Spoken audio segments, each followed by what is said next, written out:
Temos que louvar a Deus, né, por essa música especial, e ela já é um sermão, né? Obrigado, Bianca, por esse lindo sermão. Nós queremos desafiar os nossos irmãos que estão aqui, para que você possa colocar o teu nome, e você possa, então, entregar a Amanda, que está ali controlando o chat, ou quem sabe mandar também pelo chat aí.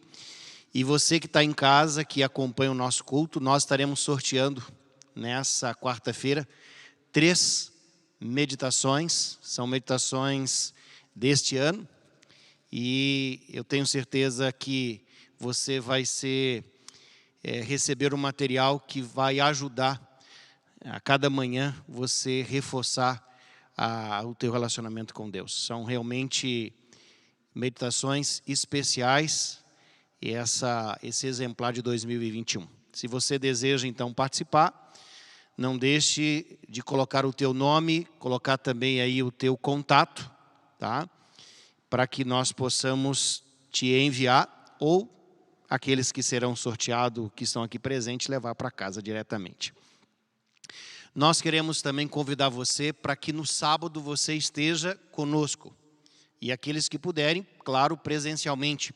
Nós já estamos tendo a oportunidade de estarmos recebendo aqui na Igreja do IACS 25% da nossa capacidade. E como nós estamos tendo 2 cultos, um culto para a comunidade externa e outro para os alunos, então nós temos condições de receber aí no nosso culto com a comunidade em torno de 300 pessoas. E ainda mantermos aí o distanciamento. Então você deve se organizar para que no sábado possa estar conosco. E nós teremos a presença do pastor Walter Teixeira, que é o secretário da nossa associação. Ele estará compartilhando a mensagem. E também nós teremos 2 batismos nesse sábado pela manhã. E na parte da tarde nós teremos a oportunidade de participarmos da Santa Ceia. Então você já deve aí fazer os seus preparos, se organizar também.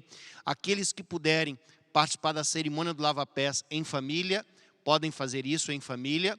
Você então às 16 horas já viria pronto para a ceia.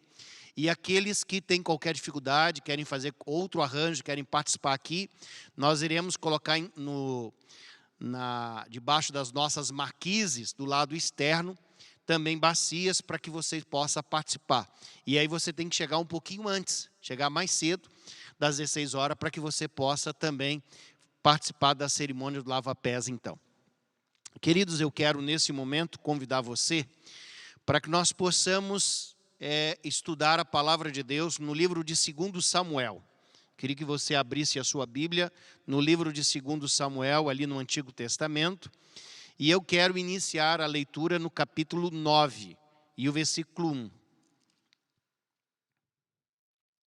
Novamente repito, 2 Samuel, capítulo 9 e o versículo 1. E eu leio assim. Disse Davi: resta ainda porventura alguém da casa de Saul, para que use de bondade para com ele, por amor de Jonatas. Esse é o texto que nós iremos considerar nessa noite. E para a gente entender esse texto, nós temos que entender imediatamente o contexto imediato do texto. Ou seja, que história é essa? Por que Davi fez essa pergunta? E, ao mesmo tempo, devemos entender o que estava por trás desse questionamento de Davi. Davi já era um rei muito bem estabelecido. Então, ele não era um jovem rei, mas era um rei que já gozava de privilégios, de um momento também de paz, de tranquilidade. Ele não precisava mais estar no campo de batalha com tanta frequência. Ele não precisava também convencer as pessoas de que ele era um bom rei. Ele já havia estabelecido as fronteiras. As pessoas apreciavam Davi. Claro que existia pessoas descontentes, como existe em qualquer administração, mas Davi tinha a maioria e ele não precisava mais provar para ninguém que ele era um rei, e ele, na realidade, era um rei que serviria como referência para os demais. E diante dessa paz, desse momento de tranquilidade, eu poderia dizer de prosperidade. Davi, então, ele se lembra de duas promessas. Quando você está em guerra, quando você está correndo, está construindo, de repente você está tão agitado que você esquece de algumas coisas que você prometeu. Mas como ele estava ali num momento bem tranquilo, agora o que está faltando? O que eu devo ainda realizar? E aí ele lembrou que em algum momento ele fez duas promessas e que essas promessas, elas não estavam cumpridas. E ele precisava então cumprir essas promessas. Em virtude disso, foi que Davi, então, fez essa pergunta.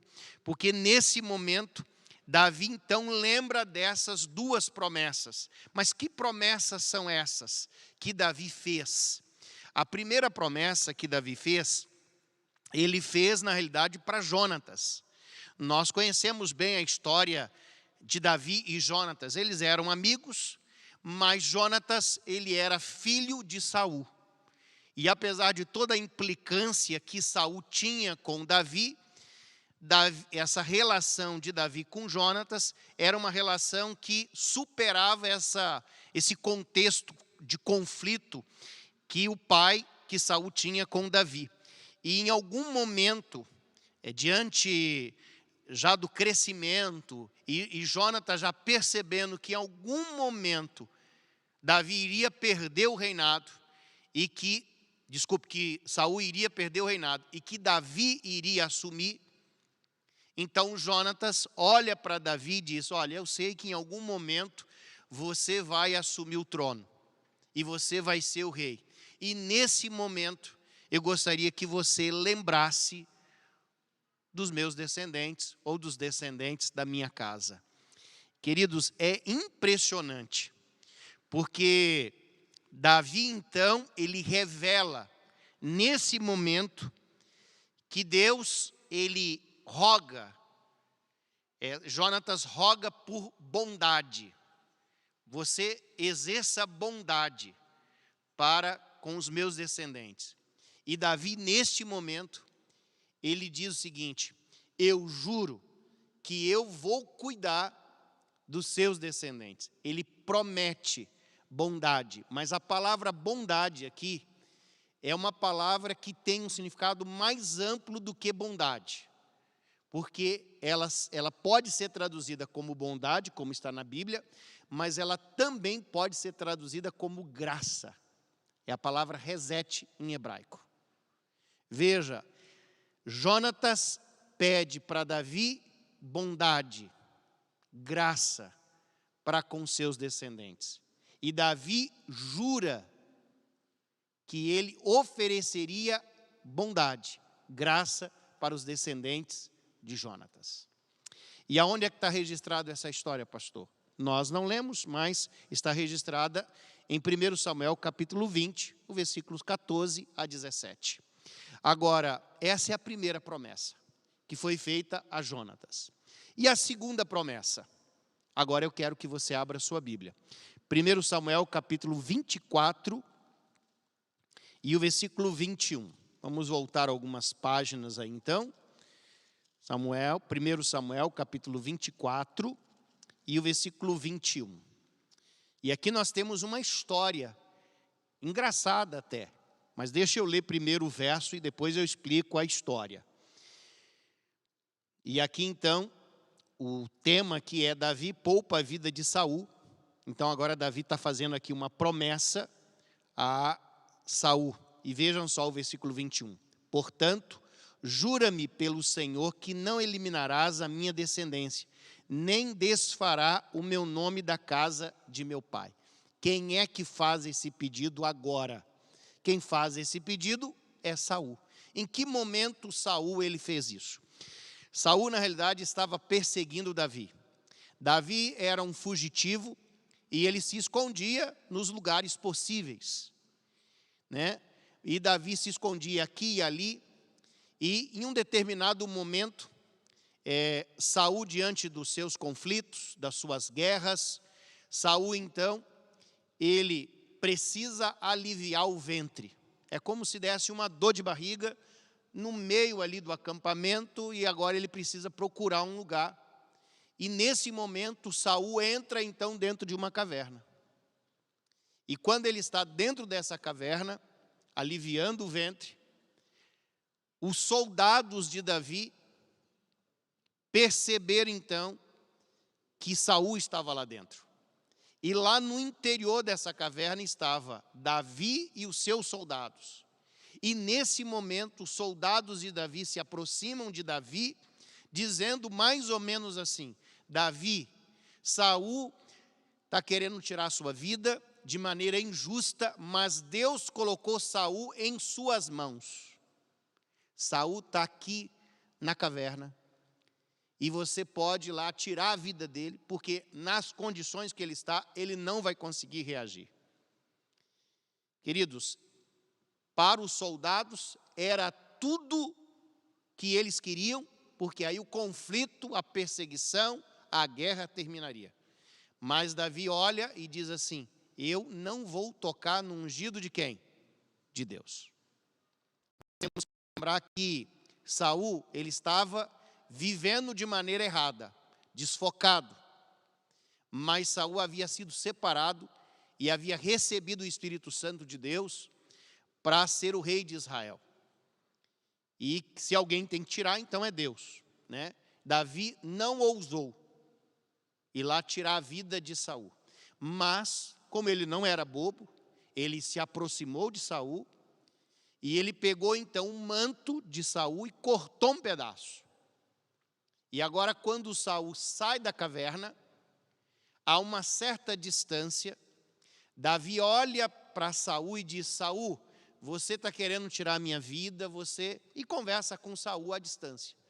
Mas se eu quisesse, porque tudo aquilo que falam de mim, se eu quisesse realmente tirar a sua vida, eu teria tirado. Olha aqui o teu manto, ou o pedaço dele. E aí naquele momento, Saul então olha para Davi e diz assim: existe mais justiça em você do que em mim. Tu é mais justo do que eu. E ali Saul então implora, como reconhecendo: olha, você vai ser o futuro rei de Israel. E quando você assumir o trono, tenha misericórdia, tenha bondade, exerça graça com os meus descendentes. E aí Davi faz o quê? Davi promete. Davi diz: não, eu prometo que eu vou fazer isso. Sabe, queridos, a situação que nós percebemos aqui é que existe duas promessas que foram feitas. E Davi agora levanta uma questão, que é o texto inicial. Existe alguém vivo para que eu possa cumprir essa promessa? E nesse momento, nós temos que lembrar que o tempo passou, né? Saul, na realidade, parou de perseguir Davi naquele momento, o tempo passou, e diante desse tempo que passou, houve uma outra batalha, e nessa batalha não foi contra Davi, e os inimigos estavam vencendo, os soldados de Saul estavam perdendo a batalha, e por ocasião desse conflito, que a derrota seria iminente, Saul então, não querendo tornar-se um prisioneiro, um cativo, e ao mesmo tempo ser objeto na mão dos inimigos, Saul então ele olha para o seu soldado e ele implora a própria morte. E o soldado de Davi olha para Davi e diz o seguinte: Davi, a vida inteira eu te protegi, eu fui contratado para te proteger, eu não vou tirar a sua vida. Então Saul, percebendo que o soldado que estava ao lado dele não iria tirar a vida dele, o que Saul fez? Ele colocou a sua espada presa em duas pedras e ele se lança sobre a sua espada e ele começa a agonizar. O soldado, vendo o que Saul fez, ele também se mata, dizendo assim: eu não vou aqui ser objeto também da ira dos meus inimigos, eu também vou tirar a minha vida. O soldado tirou a vida e teve o fim dele. Mas Saul, quando se lançou na espada, Saul não conseguiu se matar. E Saul ficou ali, entendeu? Agonizando diante daquele fato, e aí apareceu então uma amalequita, e Saul implorou a morte. E aí a morte de Saul aconteceu. Só que não morreu somente quem? Saul. Morreu quem mais? Todos os filhos de Saul, inclusive quem? Jonatas. E agora uma situação aconteceu. Que situação é essa? A notícia chega no palácio. Olha, Saul morreu, Saul está morto. Os filhos de Saul também estão mortos. E aí o desespero foi geral. Porque se Saul morreu, se Jonatas morreu, se os filhos de Saul também morreram, o que vai acontecer agora? Quem assumir o trono vai tirar a vida de todos os descendentes de quem? De Saul.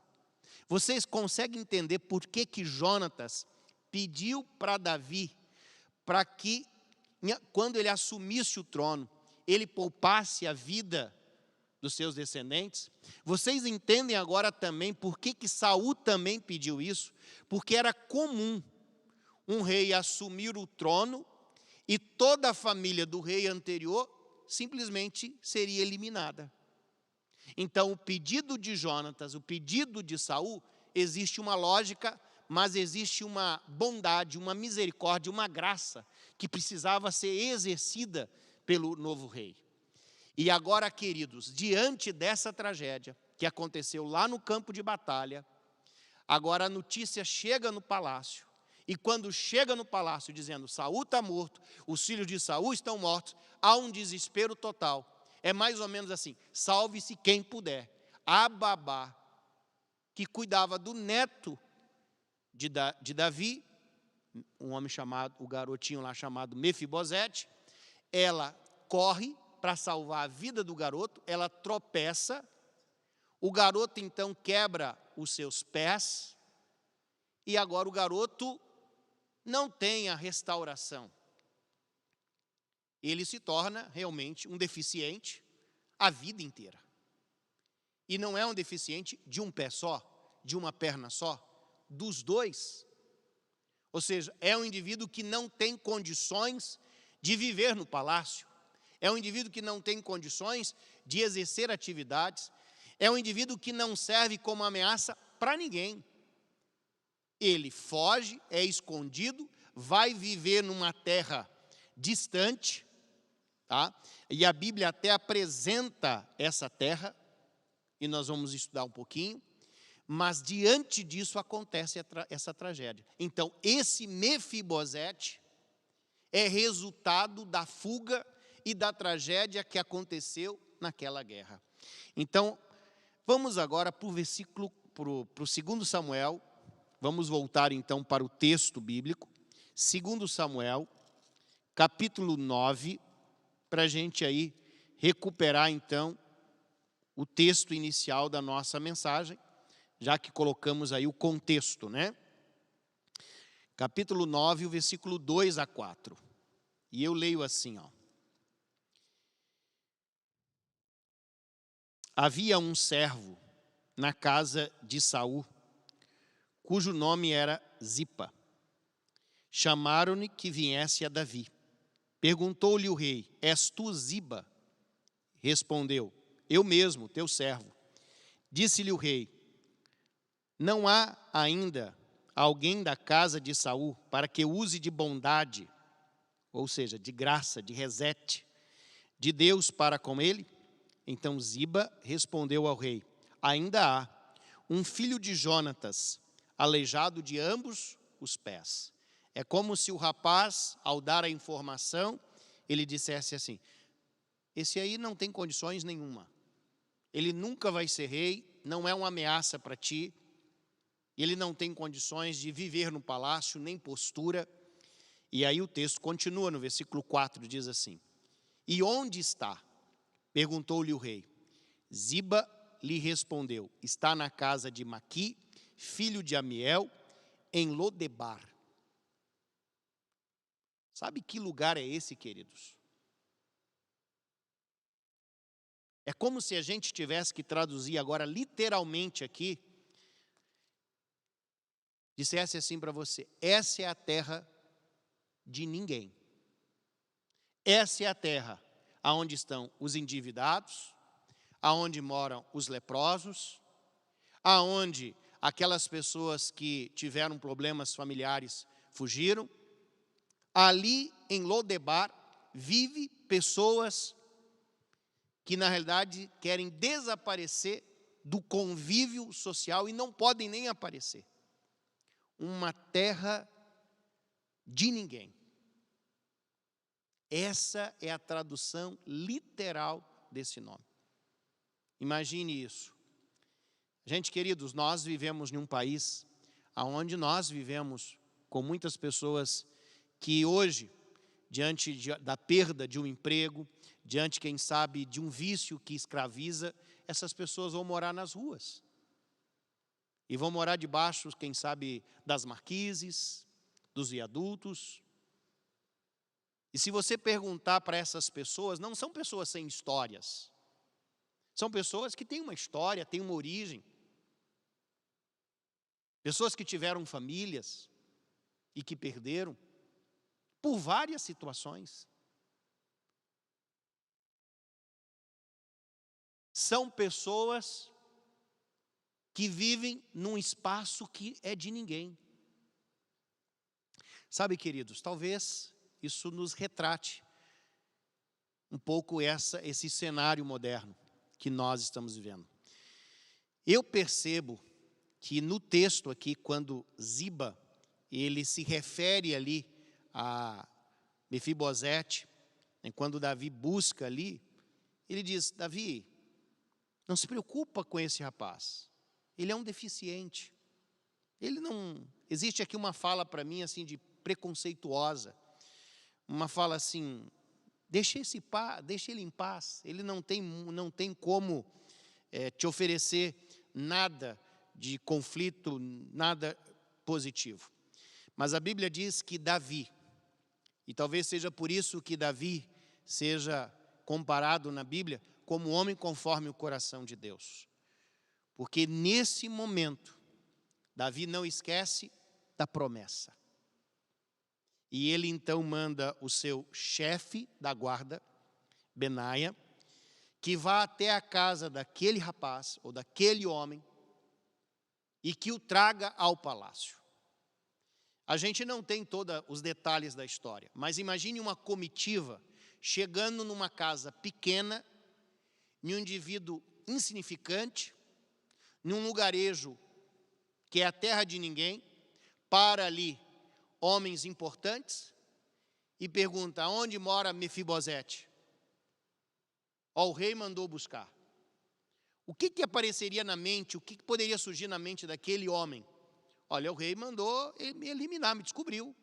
Sabe que eu sou descendente de Jonatas, de Saul, e vai exterminar comigo para não ser nenhuma ameaça. Era isso que aconteceria. Mas nesse momento, Mefibosete se apresenta, ele vai até o palácio, porque Davi o chama até o palácio. E Davi o recebe ali. E, queridos, veja o versículo 7. Olha como a história é lindíssima.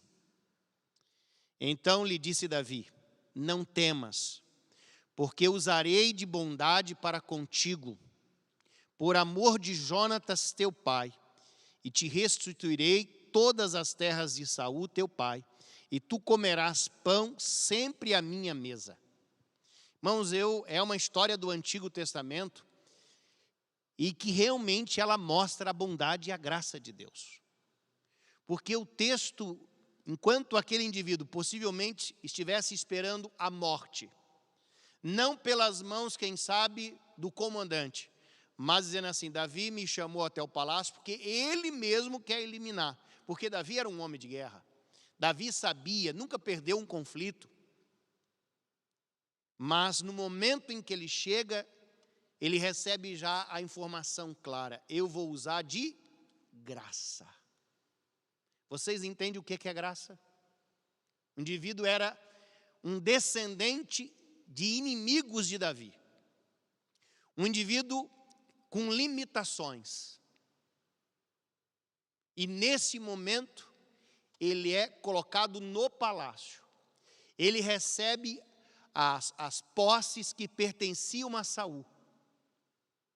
Ele recebe a herança que era dele, se ele fosse o herdeiro de Saul, se Saul não tivesse morrido. E nesse momento, queridos, Davi diz assim, direciona pessoas para trabalhar para ele, dizendo, ó, existe 30 pessoas que vão trabalhar para ti, e vão produzir, e vão manter a sua família, e tudo aquilo que tu precisar. Mas tem mais um detalhe, você vai comer aonde? Na minha mesa. Irmãos, eu acho impressionante, eu não sei se você consegue ver a beleza, mas eu quero tentar desenhar para vocês algumas coisas que eu tentei aqui imaginar. Sabe por quê? Davi, ele tinha, vamos imaginar uma mesa, porque os reis, na realidade, eles usavam ali, uma mesa era um banquete, um almoço muito bem elaborado, preparado. Quem é que Davi recebia? Primeiro, os seus filhos. E quantos filhos? 17. Você agora começa a imaginar na sua mente aí, está a mesa pronta, Davi está sentado e começa a aproximar-se da mesa do almoço, os 17 filhos de Davi. O primeiro que vem, aí eu tive no escritório do meu pai, estava conduzindo as coisas, olha, conversei com fulano lá de outro país, esse é Salomão, primeiro a sentar. Daqui a pouco entra um todo bonitão, belo, com porte, e que as mulheres disputavam os cabelos, né, quando ele cortava, que ele untava com ouro. Um dos homens que a Bíblia diz mais bonitos, né, a Bíblia diz que José era bonito e que Absalão também era bonito, também senta ali. E os demais filhos de Davi também sentam ali. Quem mais senta na mesa do rei? Sabe quem mais, queridos? Os seus valentes. 37 valentes. Esses 37 valentes eram pessoas de uma alta consideração de Davi. 37. Olha o número. A Bíblia cita todos eles por nome. Tem um deles que eu me lembro da história, que ele estava diante de um conflito, e eles estavam perdendo a batalha, muitos soldados mortos. E um desses valentes disse assim, eu vou lutar para defender Davi. O indivíduo grudou a sua mão na espada e começou a lutar. Lutou, lutou, lutou. A ponto que a espada penetrou nas suas mãos. E quando deu o pôr do sol, que a guerra era obrigada a cessar, ele havia eliminado 800 homens sozinho. Mas a espada não mais saía da sua mão. Era um dos valentes que estava ali. 3 desses valentes, desse grupo de 37, também lá em algum momento dos conflitos de Davi, Davi está escondido e o poço que Davi amava beber água estava rodeado por inimigos. E Davi então ali, num momento assim meio de bobeira de rei, Davi diz assim, eu queria beber água. E o indivíduo, mas rei, tem água aqui. Não, eu não queria dessa água. Eu gostaria de beber água lá, daquele poço maravilhoso. E aí um olhou para o outro e falou assim, vamos lá buscar? Você está louco? Está cheio de inimigos lá na volta. Mas o que tem? Vamos lá. E aí eles se reuniram e eles foram. E quem atravessou e quem apareceu na frente, eles tiraram a vida. E pegaram a água e trouxeram para quem? Para Davi. Davi, você está com sede? Está aqui a água. Opa, é água daquele poço, Davi. E Davi falou, como é que vocês pegaram? Se o lugar está dominado pelos inimigos. Não, eu não vou beber dessa água. E Davi jogou a água onde? No chão. Dizendo, eu não posso beber dessa água. Vocês colocaram a vida de vocês em risco para satisfazer uma mania minha, um gosto? Que isso? Esses são os valentes de Davi, queridos, que estavam ali. Todo mundo, os 17, os 37, estão sentados na mesa de Davi. Mas Davi diz assim: falta ainda alguém. E o último, você só escuta o barulho, né? Das muletas, e ele caminhando lentamente pelos corredores do palácio, e ele diz: falta o meu filho Mefibosete. E quando Mefibosete senta, aí Davi diz: agora a mesa está completa. Você consegue ver a imagem? Você consegue imaginar a cena dos filhos com as diversas posições, aqueles príncipes, esses homens importantes de Davi, e esse agora deficiente, andando pelos corredores daquele palácio e se sentando à mesa de Davi, e Davi olhando e dizendo: esse também é meu filho. Sabe como é o nome disso, queridos? Graça, bondade. E é isso que Deus faz com cada um de nós. Todos nós, queridos, somos escravos, inimigos de Deus, por herança, porque nós nascemos com essa tendência para o pecado. Nós herdamos isso de Adão.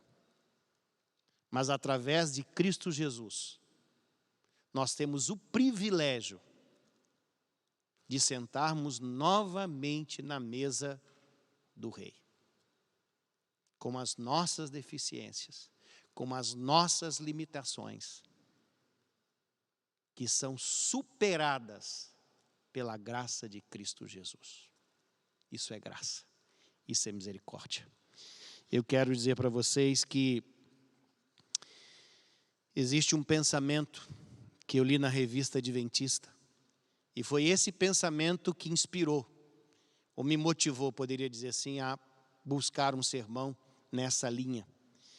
Existe um rapaz que é um pastor, eu não conheço, ele chama-se Júlio César Ribeiro, e ele trabalha no NASP, eu trabalhava no NASP, e saiu publicado uma frase dele em janeiro de 2021, na página 8 da revista Adventista. E ele escreveu assim, ó: no reino de Deus, pessoas normais e com deficiência sentam-se lado a lado à mesa. Novamente vou repetir. No reino de Deus, pessoas normais e com deficiência sentam-se lado a lado à mesa. Queridos, por isso que nós temos uma coisa chamada igreja. Porque igreja é comunidade. Igreja é isso. Quando eu olho e quando eu vejo que diante do Senhor nós somos imperfeitos. Existe aquele que está na caminhada um pouquinho mais à frente, existe aquele outro, mas todos nós que estamos na mesa, diante da mesa de Cristo, nós somos tratados como filhos de Deus. Que Deus nos abençoe nessa noite e que nós possamos, através de histórias como essa, entendermos a bondade e a misericórdia de Deus. Se você ainda não fez, entregue a sua vida a Deus, entregue o seu coração a Deus. Se você olha para o lado e diz assim: mas eu sou melhor do que o outro, e começa aquela tendência de julgar o outro, não faça isso. Não faça isso. Que Deus tenha misericórdia de cada um de nós. Amém.